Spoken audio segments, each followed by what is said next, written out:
149 years ago this week, the most famous author in the English-speaking world came to Portland. He didn't much like it, but Portland wasn't thrilled with him either. Charles Dickens stepped off the train at the old station at the foot of State Street right here on Saturday, March 30th, 1868. Now by then he'd already published Oliver Twist, David Copperfield, A Christmas Carol, Great Expectations. Everybody knew who he was. He'd already sold thousands and thousands of books, and he was in town to give a reading at City Hall on Monday night.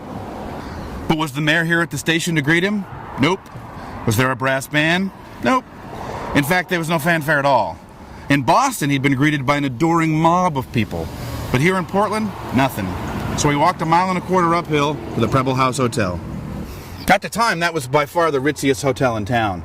But Dickens called it particularly bad.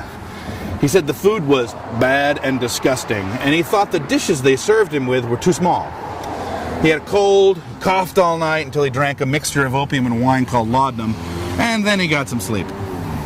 He had a day to kill before his reading on Monday, so on Sunday, he took a stroll up to the East End and nobody recognized him coming or going. On Monday night, he took the stage and read from A Christmas Carol. The hall was not full and the reviews were mixed. One newspaper poked fun at his comb-over. They also thought that the fancy velvet tasseled desk and gas lights he brought with him as stage props were a bit much. The paper also said his diamond rings were, and I'm going to quote here, a little unpleasant to our democratic simplicity. Then there was the odd way that he spoke. They said he had a habit of upwardly inflecting the beginning of each sentence. The paper called it decidedly disagreeable, but okay once he got used to it. Dickens read for about 2 hours. He got his money and he went back to his hotel for another sleepless night of coughing.